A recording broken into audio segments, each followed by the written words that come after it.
秽土转生，一个控制死者的禁术，让死者保留生前的情感，竟然是药师兜故意留下的，为的是利用生者和死者之间的羁绊，但同时也削弱了控制力，这才有了些灵魂升天的一幕。这次药师都将完全抹杀掉秽土转生的感情，将他们彻底变为杀戮机器。而第一个实验品就是注入了大蛇丸查克拉的再不斩和白。卡卡西曾经打败过再不斩和白，眼前的再不斩身上散发着紫色鬼气，还是让人不寒而栗。和再不斩站一起的除了冰盾忍者白，还有暴盾忍者兽以及卓盾帕库拉。药师都很了解雾隐村的术，他优先控制了再不斩，发动了雾隐之术，浓雾升起，而这雾气却冷得可怕。原来是白在雾气中利用冰盾攻击，而帕库拉的卓盾有多可怕？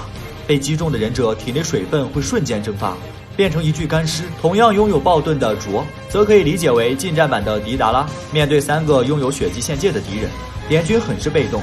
凯和小李及时支援，师徒招牌体术木叶旋风逼退了敌人。看到凯皇驾临，药师都不敢大意，他拿出了杀手锏，控制卓和帕库拉发动了秽土转生，召唤出了忍刀7人众的其余6位。这次前忍刀7人众凑齐了。不仅如此，水月的哥哥满月还召唤出了他们的忍刀，不过好在只有4把。同时雾气也越来越大，能够操控闪电的雨游力将敌人当作布料缝纫的丸子，还有每砍一刀就会发生爆炸的圣巴。他们在雾气中大杀特杀，让失去视野的联军措手不及。卡卡西让盐水用影子模仿术连接自己，让3天用心转身进入自己的身体，感知雾气中的敌人。很快卡卡西找到了再不斩，当他准备用雷切终结敌人时，经典的一幕出现了，白再次用身体挡住了卡卡西的雷切，和生前一样，只不过失去了感情的再不斩挥刀斩向了卡卡西和白。卡卡西腹部被砍伤，他忍痛凝聚了雷切上前，连同再不斩的手臂、心脏一起贯穿。一个人的强大是因为他的灵魂强大。此刻作为傀儡的再不斩哪里是卡卡西的对手？再不斩被封印，雾气也散去了，敌人暂时撤退。短暂的休息后，开始了游击战，伏击联军小队。忍刀7人众的能力很适合偷袭暗杀，尤其是利用针线缝纫的男人。联军小队第一个正面交手的敌人是使用钝刀的耳人，一刀一锤，据说可以击碎任何防御武器。他抬起锤子砸向地面，地面瞬间塌陷。这就是钝刀的威力吗？忽然天空中飞出了另一把刀，竟然是再不斩的斩首大刀。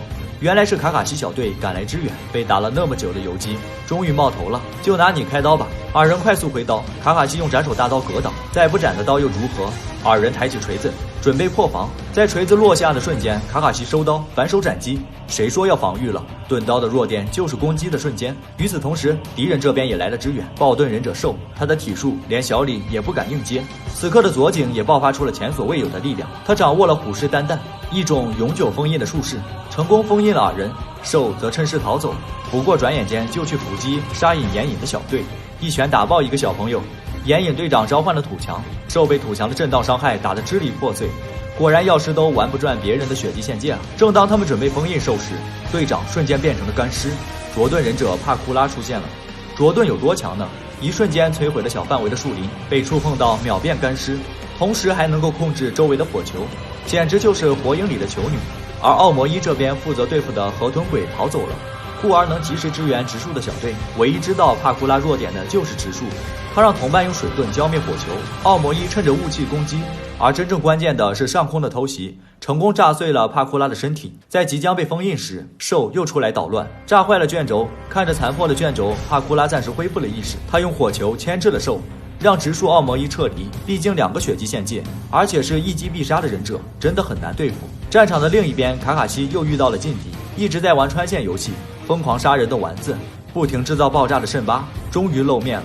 卡卡西拿着斩首大刀和圣巴几番交锋，不分上下。身后的丸子为了杀死卡卡西，竟然连圣巴一起贯穿，而圣巴制造了爆炸，也丝毫不考虑队友。卡卡西明白了，眼前这2个人就是冷血的杀人魔，丝毫不值得同情。如果说他们是冷血2人组，那么赶来的凯和卡卡西就是热血友情2人组。凯和卡卡西冲上前，凯轻松躲过了爆刀的攻击，而身后的丸子才是主要 C 位，他射出了数发银针，卡卡西及时用斩首大刀抵挡。而卡卡西也发现丸子手中并没有忍刀，原来他将刀埋在了地下，牵扯出了无数钢线，布下了锋利的地网。丸子拉扯了一下忍刀，线如利刃般的切碎了同伴的双腿，凯则艰难的用苦无抵挡着线的挤压。这时候凯才明白当年老爸面对的7个怪人有多强。这边圣巴的双腿已经恢复，他释放出了刀中的卷轴，一排排起爆符包裹了凯和卡卡西。关键时刻，卡卡西召唤了土流臂，挡下了这次爆炸，而卡卡西的眼睛也受伤了。危机时刻，他们想起了从前的战斗，想起了林，他们彼此了解对方的动作，就算卡卡西看不见，也能够猜到凯的动作。此刻的他们宛如一人，很快压制了丸子和圣巴。被逼入绝境的圣巴准备引爆刀上所有的起爆符，同归于尽。关键时刻，联军小队的支援来了，一道影子魔法术控制了丸子和圣巴，最终成功封印了冷血二人组。而眼前的这个女孩也让卡卡西看呆了。林，是你在暗中保护我吗？眼下人刀7人中还有3位，手持2把附魔雷电短刀的是雨游历。他使用的短刀可以召唤大范围的雷电，并且刀刃上的倒刺很克制同类的武器，不管是近战血拼还是远程风筝都很优秀。奥魔一在雨游历的攻击下很快就处于下风，2位同伴牺牲自己，为奥魔一争取了时间。他们告诉奥魔一，让他将雨游历引到前方设置好的泥潭中。果然，雨游历的自大让他吃到了苦果。他将双刃插入地面，召唤大量雷电，准备了结奥魔一时，地面开始塌陷，2人深陷泥潭。最后关头，卡卡西小队及时赶到，救下了奥魔一。作为临别礼物，奥魔一送给雨游历1颗棒棒糖，而雨游历也将自己的忍刀送给了奥魔一，用1根棒棒糖换了2把神兵利器。奥魔一真的是血赚啊！